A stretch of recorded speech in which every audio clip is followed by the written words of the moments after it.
ಆರೋಗ್ಯಕ್ಕೆ ಬೇಕಾಗಿರುವಂತಹ ರೆಸಿಪಿ. ಇದು ಹೆಲ್ತಿಗೆ ತುಂಬ ಒಳ್ಳೆಯದು. ಇದನ್ನು ಕಹಿ ಅಂತ ಎಷ್ಟೋ ಜನ ತಿನ್ನೋದೇ ಇಲ್ಲ. ಇದನ್ನು ಹೇಗೆ ಮಾಡೋದು ಅಂತ ನೋಡೋಣ. ಹಾಗೆ ಬೇಕಾಗಿರುವಂಥ ಸಾಮಗ್ರಿನೂ ಕೂಡ ನೋಡೋಣ ಬನ್ನಿ. ಗಂಟೆ ಸೊಪ್ಪು, ಈರುಳ್ಳಿ, ಬೆಳ್ಳುಳ್ಳಿ, ಟೊಮೊಟೊ, ಒಣ ಕೊಬ್ಬರಿ, ಗ್ರೀನ್ ಚಿಲ್ಲಿ, ಚಕ್ಕೆ, ಲವಂಗ, ಬ್ಲಾಕ್ ಪೆಪ್ಪರ್, ಎಣ್ಣೆ. ಎಲ್ಲರಿಗೂ ನಮಸ್ಕಾರ. ಗಂಟೆ ಸೊಪ್ಪಿನ ಬಜ್ಜಿ ಮಾಡೋದಕ್ಕೆ ಇಲ್ಲಿ ನಾನು ಗಂಟೆ ಸೊಪ್ಪನ್ನು ತೊಗೊಂಡು ಬಂದಿದ್ದೀನಿ. ನೋಡಿ, ನಾನಿಲ್ಲಿ ನಮ್ಮದೇ ಪಾಟನಲ್ಲಿ ಬೆಳೆಸಿರುವಂತಹ ಗಂಟೆ ಸೊಪ್ಪಿದು 1 ಹಿಡಿಯಷ್ಟಿದೆ. ಇಷ್ಟು ಸಾಕು ಗಂಟೆ ಸೊಪ್ಪಿನ ಬಜ್ಜಿ ಮಾಡೋದಕ್ಕೆ. ಮಾಡುವ ವಿಧಾನ ನೋಡೋಣ. ಇಲ್ಲಿ 2 ಟೇಬಲ್ ಸ್ಪೂನಷ್ಟು ನಾನು ಎಣ್ಣೆನ ಹಾಕ್ಕೊಂಡಿದ್ದೀನಿ. ಎಣ್ಣೆ ಬಿಸಿ ಆಗ್ತಿದ್ದಂಗೆ ನಾನಿಲ್ಲಿ ಒಂದು 4 ಗ್ರೀನ್ ಚಿಲ್ಲಿನ ಫ್ರೈ ಮಾಡೋದಕ್ಕೆ ಹಾಕ್ಕೊಂಡಿದ್ದೀನಿ. ಚೆನ್ನಾಗಿ ಫ್ರೈ ಮಾಡ್ಕೋಬೇಕು. ಈ ರೀತಿ ಫ್ರೈ ಮಾಡ್ಕೊಳ್ಳೋದ್ರಿಂದ ಖಾರ ಸ್ವಲ್ಪ ಕಮ್ಮಿ ಆಗುತ್ತೆ. ಅಸಿಡಿಟಿ ಇದ್ದವರಿಗೆ ಈ ರೀತಿ ಮಾಡಿಕೊಟ್ರೆ ಏನು ಖಾರ ಅನಿಸೋದೇ ಇಲ್ಲ. ಹಾಗೆ ಇಲ್ಲಿ ಒಣ ಕೊಬ್ಬರಿ ಹಾಕ್ಕೋತಾ ಇದ್ದೀನಿ. ಒಣ ಕೊಬ್ಬರಿನ ಚೆನ್ನಾಗಿ ಫ್ರೈ ಮಾಡ್ಕೋಬೇಕು. ಸ್ವಲ್ಪ ಒಣಗಿರುತ್ತಲ್ಲ, ಅದಕ್ಕೋಸ್ಕರ ಚೆನ್ನಾಗಿ ಫ್ರೈ ಮಾಡ್ಕೋಬೇಕು. ಹಾಗೆ ಇಲ್ಲಿ ಬ್ಲಾಕ್ ಪೆಪ್ಪರ್ನ ಹಾಕ್ಕೋತಾ ಇದ್ದೀನಿ. ಹಾಗೆ ಬೆಳ್ಳುಳ್ಳಿ 1-2 ಗೆಡ್ಡೆ ಬಿಡಿಸ್ಕೊಂಡಿದ್ದೀನಿ, 1 ಈರುಳ್ಳಿ, ಹಾಗೆ ಸ್ವಲ್ಪ ಹುಣಸೆಹಣ್ಣು, 1 ಚಕ್ಕೆ, 1 ಲವಂಗ ಹಾಕ್ಕೊಂಡಿದ್ದೀನಿ. ಇಷ್ಟನ್ನು ಹಾಕ್ಕೊಂಡು ಚೆನ್ನಾಗಿ ಫ್ರೈ ಮಾಡ್ಕೊಳ್ಳೋಣ. ಸ್ವಲ್ಪ ಚೆನ್ನಾಗಿ ಫ್ರೈ ಆಗಬೇಕು. ಮಸಾಲ ಈ ರೀತಿ ಫ್ರೈ ಆಗಿದ್ರೆ ಟೇಸ್ಟ್ ತುಂಬ ಚೆನ್ನಾಗಿರುತ್ತೆ. ನಾನಿಲ್ಲಿ ಸೊಪ್ಪನ್ನು ಹಾಕೋತಾ ಇದ್ದೀನಿ, ಗಂಟೆ ಸೊಪ್ಪನ್ನು ಈ ರೀತಿ ನಾವು ಫ್ರೈ ಮಾಡಿಕೊಂಡ್ರೆ ತುಂಬ ಚೆನ್ನಾಗಿರುತ್ತೆ.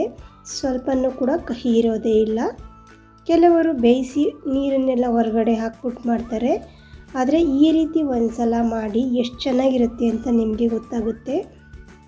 ಸ್ವಲ್ಪನೂ ಕಹಿನೇ ಇರೋದಿಲ್ಲ ಈ ರೀತಿ ಎಣ್ಣೆಯಲ್ಲಿ ಫ್ರೈ ಮಾಡೋದ್ರಿಂದ.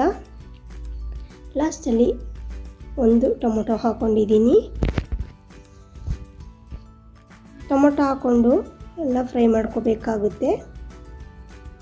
ನೋಡಿ, ಫ್ರೈ ಮಾಡಿದ್ದೆಲ್ಲ ಮುಗ್ದಾದ್ಮೇಲೆ ಈಗ ನೆಕ್ಸ್ಟು ನಾನಿಲ್ಲಿ ಸ್ವಲ್ಪ ಕೆಳಗಡೆ ಇಳಿಸ್ಕೊತೀನಿ. ಇದನ್ನು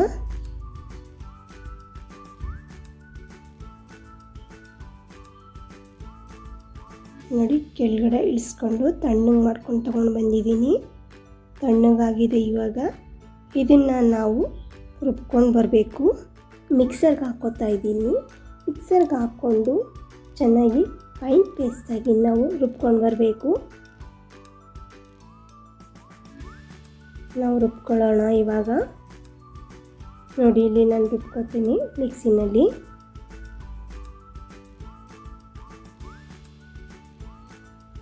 ಸ್ವಲ್ಪ ನಾನಿಲ್ಲಿ ದಬ್ಬಡೆಯಾಗಿ ರುಬ್ಕೊಂಡಿದ್ದೀನಿ.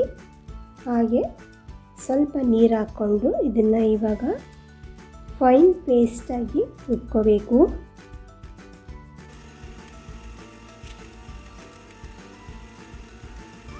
ಈ ರೀತಿ ರುಬ್ಕೊಳ್ಳೋದ್ರಿಂದ ತುಂಬ ಚೆನ್ನಾಗಿರುತ್ತೆ.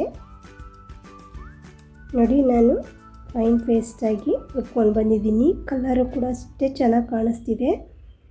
ನ್ಯಾಚುರಲ್ ಕಲರ್ ಇದು. ಇಲ್ಲಿ ಒಲೆ ಹಚ್ಕೋತಾ ಇದ್ದೀನಿ. ಒಂದು ಕಡಾಯಿ ಇಟ್ಕೊಂಡು ಕಡಾಯಿಗೆ ಒಂದು 3 ಸ್ಪೂನ್ ಆಗುವಷ್ಟು ನಾನು ಎಣ್ಣೆನ ಹಾಕ್ಕೊಂಡಿದ್ದೀನಿ. ಎಣ್ಣೆ ಬಿಸಿ ಆಗ್ತಿದ್ದಂಗೆ ಜಜ್ಜಿ ಇಟ್ಕೊಂಡಿರುವಂಥ ಬೆಳ್ಳುಳ್ಳಿನ ನಾನು ಎಣ್ಣೆಗೆ ಹಾಕ್ಕೊಂಡು ಫ್ರೈ ಮಾಡ್ಕೊತಾ ಇದ್ದೀನಿ. ಬೆಳ್ಳುಳ್ಳಿನ ಸ್ವಲ್ಪ ಚೆನ್ನಾಗಿ ಫ್ರೈ ಮಾಡ್ಕೋಬೇಕು. ಬೆಳ್ಳುಳ್ಳಿ ಚೆನ್ನಾಗಿ ಫ್ರೈ ಮಾಡೋದ್ರಿಂದ ತುಂಬ ಘಮ ಘಮ ಅಂತ ಇರುತ್ತೆ. ನಾನಿವಾಗ ರುಬ್ಬಿರುವಂಥದ್ದನ್ನು ಒಗ್ಗರಣೆಗೆ ಸೇರಿಸ್ಕೊತಿದ್ದೀನಿ. ಒಗ್ಗರಣೆಗೆ ಸೇರಿಸ್ಕೊಂಡು ಸ್ವಲ್ಪ ಹೊತ್ತು ಅದನ್ನು ಚೆನ್ನಾಗಿ ಎಣ್ಣೆಯಲ್ಲಿ ಫ್ರೈ ಮಾಡ್ಕೊಳ್ಳೋಣ. ಈ ರೀತಿ ಒಗ್ಗರಣೆ ಜೊತೆ ಚೆನ್ನಾಗಿ ಫ್ರೈ ಮಾಡಿಕೊಂಡ್ರೆ ತುಂಬ ಚೆನ್ನಾಗಿರುತ್ತೆ. ತಿನ್ನೋದಕ್ಕೂ ಕೂಡ ಅಷ್ಟೇ ಚೆನ್ನಾಗಿರುತ್ತೆ. ಘಮ ಘಮ ಅಂತ ಇರುತ್ತೆ. ಹಾಗೆ ನಾನಿಲ್ಲಿ ಉಳಿದಿರುವಂಥ ಮಸಾಲೆಯನ್ನು ಕೂಡ ಹಾಕ್ಕೋತಾ ಇದ್ದೀನಿ. ಸ್ವಲ್ಪ ಚೆನ್ನಾಗಿ ನಾವು ಇದನ್ನು ಫ್ರೈ ಮಾಡ್ಕೋಬೇಕಾಗುತ್ತೆ.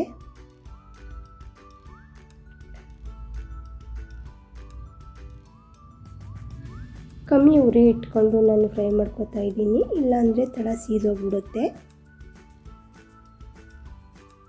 ನೆಕ್ಸ್ಟ್ ಇಲ್ಲಿ ಮಿಕ್ಕಿರುವಂಥ ಮಸಾಲೆಗೆ ನೀರು ಹಾಕ್ಕೊಂಡು ಸ್ವಲ್ಪ ನೀರು ಹಾಕ್ಕೋತಿದ್ದೀನಿ ನಾನು.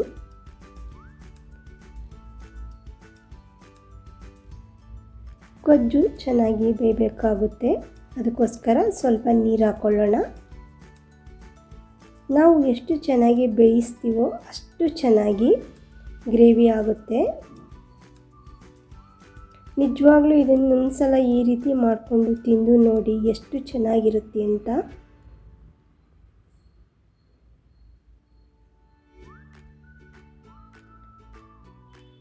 ಹಾಗೆ ಇದನ್ನು ನಾವು ಸ್ವಲ್ಪ ಹೊತ್ತು ಬೇಯೋದಕ್ಕೆ ಬಿಟ್ಬಿಡೋಣ.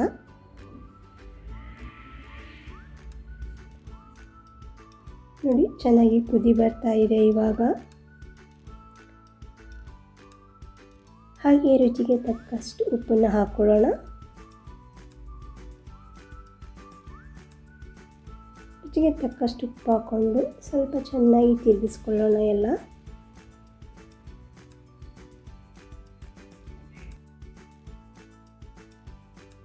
ಸ್ವಲ್ಪ ಹೊತ್ತು ಹಾಗೆ ಇದನ್ನು ನಾವು ಮುಚ್ಚಿ ಇಡೋಣ. ಸ್ವಲ್ಪ ಹೊತ್ತು ಚೆನ್ನಾಗಿ ಬೇಯೋದಕ್ಕೆ ಮುಚ್ಚಿಡೋಣ. ನೋಡಿ ಇವಾಗ ನಾನು ತೆಗಿತಾ ಇದ್ದೀನಿ. ಎಷ್ಟು ಚೆನ್ನಾಗಿ ಬೆಂದು ಎಲ್ಲ ಮೇಲ್ಗಡೆ ಎಣ್ಣೆ ಬಂದಿದೆ ನೋಡಿ. ಈ ರೀತಿ ಗ್ರೇವಿ ರೆಡಿಯಾಗಿದೆ.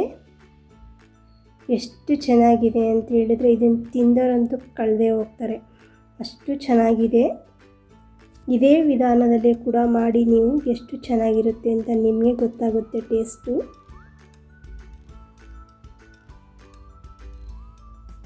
ನೋಡಿ ನಾನಿಲ್ಲಿ ಈ ಹದವಾಗಿ ಎಲ್ಲ ರೆಡಿ ಮಾಡ್ಕೊಂಡಿದ್ದಾಗಿದ್ದೆ. ನೆಕ್ಸ್ಟು ನಾನು ಸರ್ವ್ ಮಾಡ್ಕೊತಿದ್ದೀನಿ. ಇದನ್ನು ನೋಡಿ ನಾನಿಲ್ಲಿ ಕೆಳಗಡೆ ಇಳಿಸ್ಕೊಂಡಿದ್ದೀನಿ, ಎಷ್ಟು ಚೆನ್ನಾಗಾಗಿದೆ ಅಂತ ನೀವೇ ನೋಡಿ ನಿಮಗೆ ಗೊತ್ತಾಗುತ್ತೆ.